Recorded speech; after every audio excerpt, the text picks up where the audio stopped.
I specifically asked him today to really be able to talk about the tranches, the LEO, the space prototyping. Remember, by the time I see it come out in the DoD contract awards, it's really incremental and sporadic. So I've asked him to talk about the tracking layer, the transport layer, Tranche 0, Tranche 1, and to really kind of set the stage for what I consider to be as a critical mission. And we heard Admiral Hill foot stomp this morning, and that's going to be the space-based sensor layer hypersonic defense. Please welcome Dr. Tournear. Yes, sir. Knock him dead, sir. Thank you, thank you. I thought there was a lunch, so but it's okay. Well, all right, we'll get you one, sir. Don't worry. No. As we speak, I'll get it for you. No, thank you. Thank you. So no, thanks for the opportunity. This is great, and I do look forward to clearing up anything and explaining exactly what we're doing in the Space Development Agency, how we're doing it, what our future holds, what we're up to. You know, this is exciting times, and so I'll jump right into it. So just to give everyone a background on Space Development Agency, what we're doing, why we exist. I use this to kind of describe that. Basically, it is Clayton Christensen's Innovator's Dilemma. And for those of you that aren't familiar with this is just a great way to think about how you can do disruption. I came across the ideas in this book when I was in industry trying to figure out how we do R&D to make sure that we can continue to win the programs of record that keep the lights on, but also either prevent or create disruption for our business. And essentially, the whole idea is you can't do both within the same organization. You just cannot do it. The resources, processes, and values that you develop in a big organization with an established customer will be completely different than in a disruptor. And that's where Space Development Agency comes in. So the U.S. Space Force, with its primary acquisition wing, Space and Missile Center, soon to be SSE, Space Systems Command, that is the sustaining innovator, the mainline procurement, the low-risk incremental approach, if you will, to be able to keep the mainline lights on. They answer the main customer, which is U.S. Space Command. But we need to make sure that there's an organization out there that is separate and distinct that can be able to do this disruption that pushes the needle forward and goes with a completely new architecture. And the architecture that I'm describing is based off two pillars. Pillar number one is proliferation. Hundreds and hundreds of satellites. That gives you the resilience and it gives you the persistence. So that's pillar number one. Everything we do is based on that. Pillar number two is spiral development. Now that's a big deal. We do not take a set of requirements and say we are going to develop a program, we're going to deliver that program, we're going to slip schedule or increase cost until we hit the requirements of that program. No, what we do is we say there are some overarching capabilities that we want to get to the warfighter, and we're going to follow an incremental approach based on what technology is available today and what the current threats are, and get those up every 2 years, a new tranche, a new spiral, and we're just going to continue to increase the state of the art and the capabilities following that model. So that's what we're all about, completely new disruption based on that architecture. Now we actually have a new mission statement, and this mission statement we just came out with recently, and it's very succinct and very streamlined, just like the Space Development Agency. And it is speed, delivery, agility. That is our mission, SDA. Everything we do is focused on getting capabilities to the warfighter as rapidly as possible. All right, so what are the capabilities that we're focused on? Number one is beyond line of sight targeting for mobile missiles and ships. So these are time-sensitive ground and maritime targets. Detect them, track them, calculate a fire control solution, send that fire control solution down directly to a weapon or a weapon platform, and then take out that target. Number two, the exact same mission, except now the target is an advanced missile in flight. Think about a hypersonic glide vehicle. I want to do all of that from space. I want to be able to detect it, track it, calculate the fire control solution, and send that down all from space. Eventually, I want to do that in a single-digit seconds without going to the ground at all except to the weapons platform. Everything we do is focused on those capabilities. This is the architecture as we envision it. So I talk about the two pillars, proliferation and spiral development. What does that look like? Well, it looks like this architecture, and I like to talk about this functional block diagram on the right.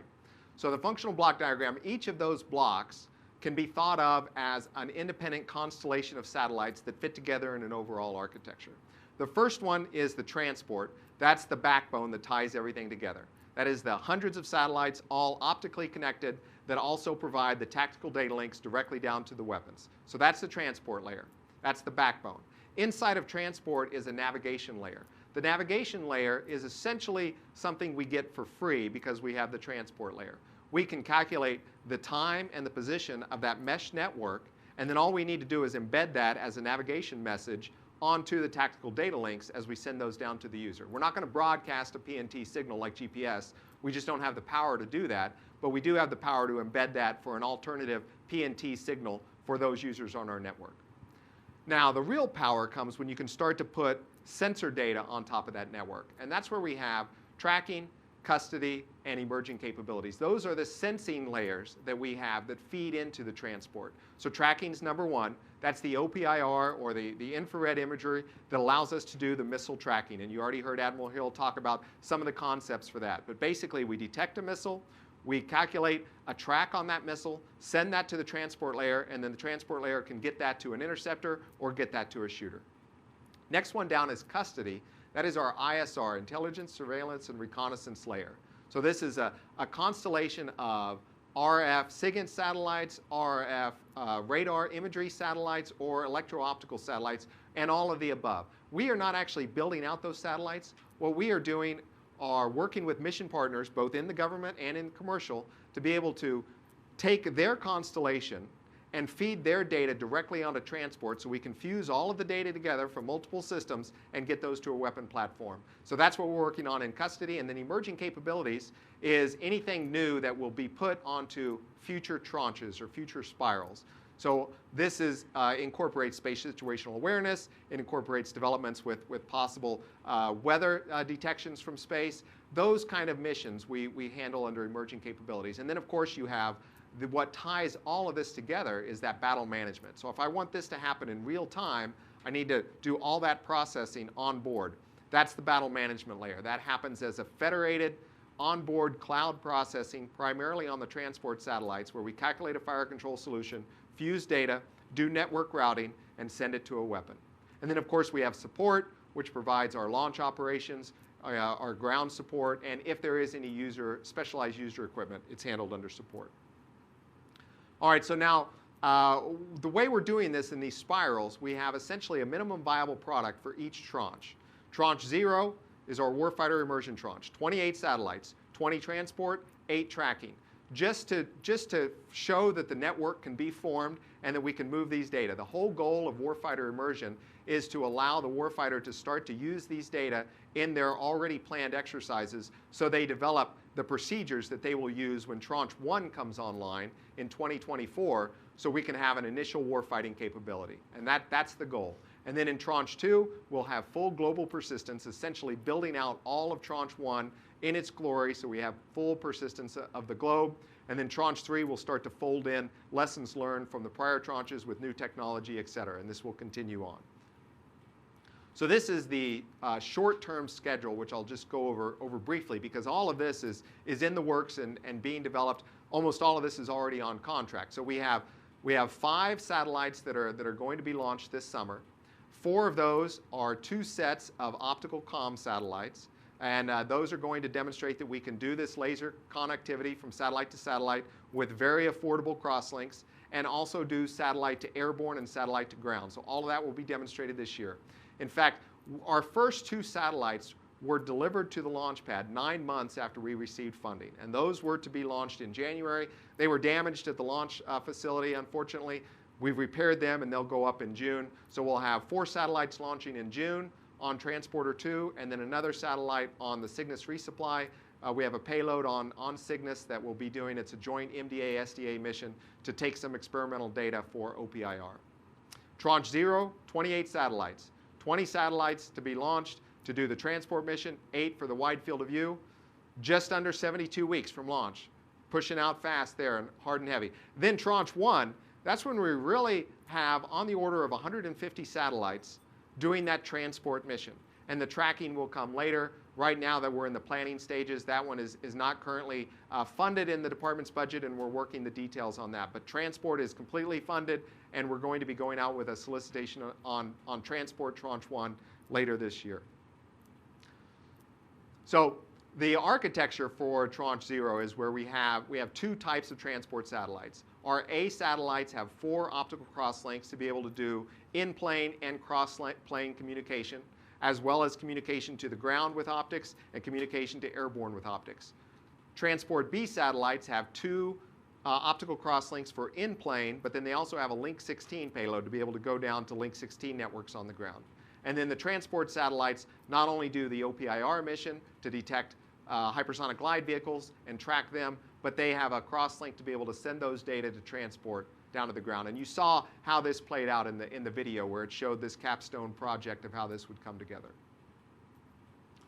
So these are the folks that are actually building our Tranche 0 satellites, the 28 satellites. So we have transport, 10 satellites each by Lockheed Martin and York to be able to deliver that core networking feasibility. Then I'll jump over to the tracking satellites. We have 4 satellites each by L3 Harris and SpaceX. We show Northrop Grumman there because Northrop Grumman and L3 Harris are also building out from our mission partners, MDA, the HBTSS satellites. All of those make up the Tranche 0 tracking layer, and that all fits together. All of those contracts are all firm fixed price. In addition, we have launch, two rockets procured commercially via SpaceX, firm fixed price. All of that is firm fixed price being delivered, on time and on budget. So far, everything is pushing forward extremely well. And then we have our ground, which is NRL is our mission partner there, providing our ground and satellite operations. And then we have a mission systems engineering and integration team from Perspecta that's kind of helping tie all this together, to tie all these requirements and make everything work. All right, so transport, we've kind of talked about this, but just to be clear that everybody knows that our transport has an A and a B. The A is just moving data rapidly around. They also have KA down, but B has the true Link 16, so we can get down to the warfighter. There are a lot of solicitations on this slide, and the whole point I want to point out here is that we as SDA are not messing around. So we've been extremely busy pushing out these solicitations, making sure that everything is in line so that we can deliver these capabilities at speed. And now I'll talk a little bit about the future. So we do not do technology development. I want to take technology and I want to fly it. Basically, I want to work with mission partners and industry. So this is our technology roadmap for what I want others to develop that we will fly on future tranches. So I want steerable arrays for our transport missions. I want onboard processing, and I want affordable low swap cryptography. Those are big deals. And then, of course, any new sensing systems we would like. Our requirements, the way we do our requirements, we have a Warfighter Council that meets twice a year. Essentially, that Warfighter Council is representatives from the COCOMs and all of the services to say, this is what we want. We understand what your minimum viable product is, and they'll either say, yep, that fits what we need, or no, that doesn't, and we'll have to go back to the drawing board. Our Tranche 1 minimum viable product has been approved by the Warfighter Council, and so we're going forward with that. And so this is the solicitations that we have open or recently closed and what to expect going forward. So we have several RFIs. One RFI closes this week. It shows here as the 7th, but it was actually extended for a week to give people more time to put together a ROM. Essentially, we have, as part of Tranche 1, it's only the transport satellites that are funded at this time. But what we're going to do is we're going to buy the transport satellites. We want to buy those satellites delivered. We're going to have 2 options, most likely. One, delivery on orbit, so they can be tested and checked out. And we'll have some details that are in that RFI, the one that closed, about what can we expect there.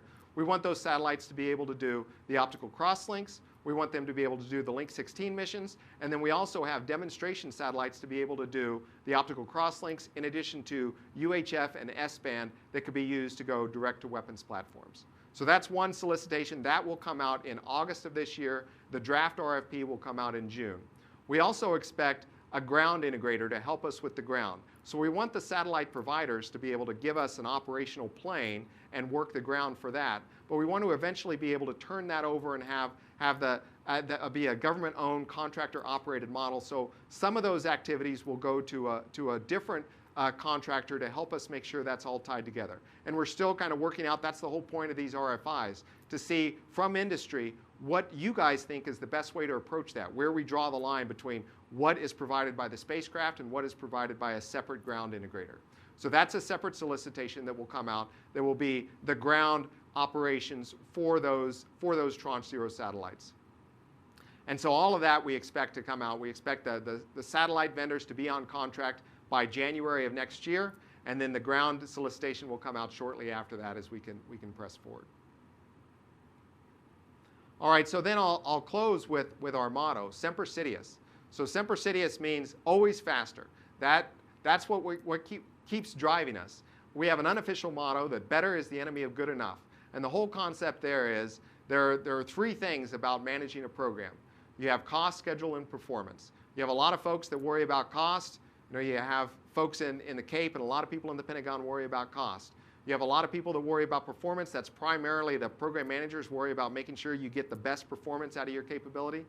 But schedule, that's what the warfighter cares about. Because if they don't have the capability when they need it, then the performance is worthless to them.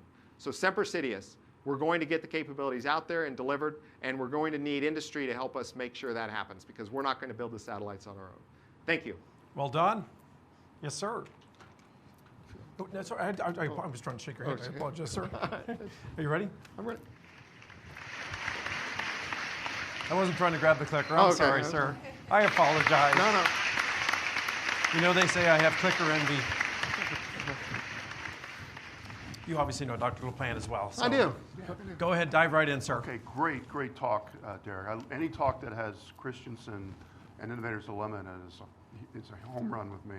We're going to come back to that in a minute. But first, I want to turn this over to the first question from our good friend, the Honorable Jamie Moran from the Aerospace Company. Sir, Jamie. Sir, can I get behind you, sir? Oops. Sorry. Jamie. I know you're there, Jamie. Thank you very much, Honorable LaPlante, if we're going to go with excessive honorifics. And Dr. Tournear. And I don't know, whatever title Jim gets, it's got to be something impressive. Thanks, Derek, and really appreciate the work that you and the team are doing out there. I wanted to jump in on the point that Bill just mentioned related to Innovator's Dilemma, and also ask you to talk a little bit about what you're hearing from your warfighter community and how they see your capabilities fitting into the joint warfight. So pardon a kind of multifaceted question here. On the second part first, I'm curious if you sense when you have a Space Development Agency Warfighters Council meeting, a common vision of future war that underpins the demand signal you're hearing from all of those different COCOMs and services, or whether there's a really diverse set of ideas out there and they're all looking for you to fit in different ways. And then back to this evolution and disruption trade-off, how do you see the effort to maintain this sort of naturally disruptive culture of SDA given the legal transition into the Space Force that's scheduled for next year? Excellent questions. Thanks, Jamie. So we'll try to take those one at a time, and Bill will correct me if I forget any of them. But so I'll say that, we'll start with the first one, and that is the overall vision. What do the warfighters see, and how do we kind of fit in there? I would say I'll put it this way: that the main idea of what the warfighters are requesting and need is consistent, and then there's differences, and I'll talk about the differences in a second. But if you look at combined JADC2, the Joint All-Domain Command and Control concepts, there are three concepts that each of the services are pushing to make sure that they can meet this Joint All-Domain Command and Control, whether that's ABMS, convergence, or overmatch, depending on the service. But if you look and you take a step back and you say, what are each of those trying to accomplish? It's really the same thing. What they're trying to accomplish is, how can I get data from a sensor to a shooter or a sensor to a weapon as rapidly as possible and as cleanly as possible, meaning without a lot of different handoffs because I have mismatched waveforms or I have mismatched data packets that just don't fit together. Each one of those has that as their same vision. So from SDA, we take that on and we say, okay, I got that. I understand that. Now I'm not going to try to say that I have the solution to make all of those JADC2 environments, make sure that they work seamlessly together. But what I can do with the transport layer, and this is what we're taking on, is to make sure that we can plug into anyone's existing tactical data link as we go forward, in particular, their existing JADC2 network. So why is that important? Well, if they can do that, then the transport layer can move the data, whether it came from ABMS or whether it came from overmatch or convergence. We can move that data to a targeting cell, which could be at a JIOC, at a COCOM headquarters, or it could be CONUS, where you have a lot of analysts and a lot of computing power, and then we can move the solutions from that back to a weapons platform. And the weapons platform may be on an ABMS-enabled aircraft, or it could be a convergence-enabled long-range fire, something that's completely different. But as long as we can move the data and talk to it, that's kind of what the services are saying. That's what we need. Think about how Bacon works with doing translation between the different waveforms. That's what the transport layer can do, because we have that ubiquity and the ability to communicate down. Now that's kind of the point number one. Now the point number two you mentioned was, okay, so what about where are the kind of differences in visions, and are you getting kind of the same feedback overall? I would say that I think that the war, if you look at the future of war and the scenarios, there's two different distinct models, and I think they bifurcate. So the first one is the way we fight wars now based on the past 20 years of our experience, and that is you have a fairly centralized command and control. And the idea is that centralized command and control has the data from all of the sensors and essentially knows where at least most of the weapons nodes are, and it can essentially direct fires from a centrally planned location. So take that to the extreme. So if I'm fighting in an Indo-PACOM AOR, I can get those data down and I can make those decisions from Honolulu, as an example. That's kind of one instantiation, and that has served us well for 20 years. Now the question is, and I think that Army Futures Command has brought this up a lot, will that work in a real near-peer competitor environment? And I contend that that's where you go down the other bifurcation. The other bifurcation is as follows. I have those data. The data are essentially ubiquitous because they're on this transport layer that we have. And the transport layer can send that down to any command and control cell at the lower echelons. So I can send it down at the battalion level, or even lower. I can send it down directly to a weapons platform. I can send it to a destroyer captain. I can send it to an F-35 in flight. And then you have to make the determination, okay, now how do we affect who gets weapons release authority in those kind of situations? And that's where I think there's a bifurcation where we don't really have a good answer to that in the department. But what we do know is whether or not I'm going with the centralized command and control or the individualized mission operations scenario where you have individual command and control, the ubiquitous nature of being able to distribute those data are the backbones that tie both of those scenarios together. And so that's kind of where I don't have an answer on which one is going to be the right one going forward, but I do know that what we're trying to do is enable whichever way you go, you can jump into it. Now, how are we going to be able to continue this when we fold into the Space Force? Well, we'll go back to Clayton Christensen's Innovator's Dilemma. I contend that, and I always have contended, that once you have disruption occur, then it certainly becomes obvious and you push forward. So my first experience with this disruption was when I was working in a company that was recently disrupted from film to digital imagery. And when you talk to those folks, you get different stories about how that disruption occurred, but the bottom line was all the same. Once the disruption happened, then it was clear that everybody needed to go to digital imagery, and film was essentially over. So what I contend, SDA's mission needs to be to show that disruption, demonstrate that disruption, show that we can fly hundreds of satellites in a very efficient, almost autonomous way, move those data autonomously and ubiquitously, and do that very fast kill chain closure. Once you do that, then the disruption will have occurred, and it doesn't matter whether you put us in the Space Force or outside of the Space Force. That will be the new way of doing business. So as far as timing goes, the current timing has us transition into the Space Force at the beginning of FY23, which would be right after Tranche 0. as long as we are given enough autonomy and authorities within the Space Force to essentially run open loop through this demonstration phase, then I think that's okay. If not, then I would contend that the real transition point will happen at the disruption point after Tranche 1. So after Tranche 1 launches in 2024, that's when you really show the power of proliferation and spiral development. So that's when the disruption, there'll be no turning back. So I would contend that as long as we're given enough authorities and autonomy, we can transition in FY23. If we're not, then I would contend that maybe holding out until FY25, when we've actually demonstrated Tranche 1, would be the right transition point. But we'll see. We'll see how that plays out. Thanks, Derek. And Thanks very much for that. Much appreciated. Thanks, Jamie. Great question. Deborah Thacker from Airbus. Deborah?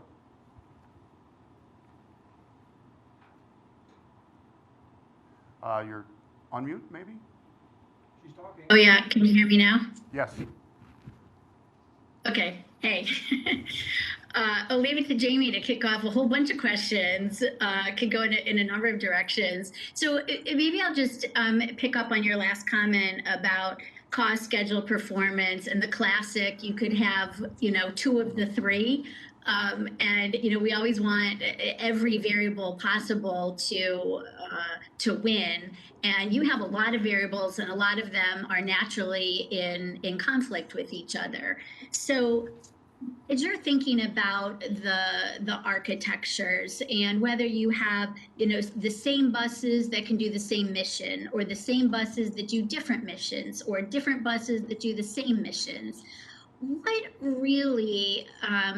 is driving your priorities the most as you do your trades on these different architectures? Is that coming from what the warfighter needs today, what you are trying to influence, what the warfighter needs tomorrow? Is it your budget? How are you really seeing where those trades are going to come out, and how to best take advantage of where industry is already making investments that you can leverage? Sure, thanks, Deborah. So I would contend that what is driving it, schedule drives everything. So when we look at whether or not we go with a homogeneous transport layer, where we say we want a single bus class that has our crosslinks and the link 16, or we go something more heterogeneous like we did on Tranche 0, where we have the A's and the B's. What drives that? And the same thing will happen in Tranche 1. The difference in Tranche 1 is we have the optical crosslinks, we have the link 16, we have UHF, and we have S-band. We want to do some fraction of all of those missions. Minimum viable product is link 16 coverage for 90% of the globe. That's our minimum viable product. UHF and S-band, our minimum viable product on that one is just to demonstrate the capabilities to be able to do that connectivity down for direct to weapons. So we're not saying that has to be 90% coverage. So that's important to note, because what that will drive us to is to say, okay, now we'll likely look at some kind of heterogeneous mixture there. And do we, what drove us to that? When we got the RFIs, we received the RFIs from industry, we looked across and we said, what do we think industry is really telling us that they could deliver in 2 years? In a price point that is in the class, we want to stay, in that kind of ESPA class, ESPA Grande class, because it does no good if I can build a satellite system for $3 million, but it costs me $13 million to launch it, right? That sets the price. So what we did was we said, okay, I want to essentially amortize the price of launch into each individual satellites on the order of add $3 million to the price of the satellite. That includes launch. That's just our rough budgeting wag. And then based on that, I wanted to keep it at the level to be able to get that 90% link 16 coverage in a way that stays below our budget point. And the question is, well, did you pick your budget correctly? I would say yes, and the reason I would say that is, if we picked our budget incorrectly, that means that we are not prioritizing cost, or we are not prioritizing schedule over cost and performance. Because I can always say I need more money, right? That's the traditional way the department does it. They say, oh, well, we need more money to affect this. I say, no, we have a minimum viable product, and I guarantee the technology exists to deliver that minimum viable product on schedule. So let's just skinny it back and say, this is what we need to do that. I'm not going to add a lot more to it. So how does that play out? That says I want to go with commoditized buses. I want to go with things that can be produced on the order of a satellite a week to be able to hit the production quantities I need. And I want to make sure that I can make these in a way that can be launched relatively affordable to the 1,000-kilometer orbit that we're looking at. And so that sets your mass level, which sets your power level, and ultimately that will set the price point. Great, fascinating, I feel fascinating. like I'm in here with a tiger. It's fascinating stuff. You're definitely a disruptor, sir. Well, and Well done. his last comment about time. Well, time is money. Right. So that's exactly the point. Time is money. Next question's from Nathan Strout in C4ISRnet. Nathan? Yeah, hey, Nathan here. Hey, Derek. I wanted to ask you about something that Chief of Space Operations Jay Raymond said earlier today. He basically, the Space Force needs to develop a tactical ISR capability. That obviously lines up with the custody layer and beyond line of sight capability that you're developing with the Space Development Agency. And I was wondering if you could just get a lot of conversations you've had with the Space Force on the tactical ISR mission. Where does it differ from what the Space Development Agency is already developing and will be transitioned into the Space Force? And where does it, overlap? Certainly. So just to be clear on the custody layer, right now the Space Development Agency does not have plans to build out any of the sensing satellites. So we're working with mission partners that are building out those sensing satellites that would tie the data in, and then we would do the data fusion and send it to the weapons. So what General Raymond is talking about is exactly that same model, and we share that vision that the department as a whole needs to have a tactical ISR capability. I mean, there are folks that are doing this commercially. There are folks that are doing this in other government organizations that are covering the globe with different ISR capabilities. What we need to have as a department is to make sure that we have an assured means to provide that for true tactical targeting that we can rely on in times of war. So there's no, right now, there is not a defined plan on who in the department would build out those satellites. There's not even a defined plan on what that overall constellation would look like. There's a lot of debates on that internal. And all I can say is that General Raymond and I have that conversation a lot about pros and cons of different modalities and pros and cons about different constellation sizes, but the vision is the same. Someone within the department should build out a layer that provides tactical ISR that we can rely on in times of war. We will still want to rely on commercial, and we'll still want to rely on other government mission partners to be able to provide data to supplement that, but we want the department to own a tactical ISR layer. Then, in coordination with the department's bet on our transport layer, we want to take those data and we want to be able to fuse those on the transport layer and get those to a weapon system. Now, whether it's SDA that actually gets tasked with, we want you to build out these tactical ISR satellites, or whether that's someone else within the department, that's still up for discussion. That hasn't been decided. But the overall vision is the Department of Defense should own a tactical ISR capability, and that tactical ISR capability should be able to get those data to transport to a weapons platform. Thank you, Derek. Thanks for the question, Nathan. I'm going to inject a question that's going to really quickly, that's going to sound deeply philosophical, but it's actually quite a practical question for your job. And this goes back to the innovator's dilemma. One of the arguments that Christensen makes, which I believe in, is one of the reasons that organizations snuff out innovation is because you can't analyze markets that don't exist. Yes. Okay. So one time on a long flight when I was Air Force SAE, it dawned on me saying, I, as the Air Force acquisition executive, can I bet on markets that don't exist?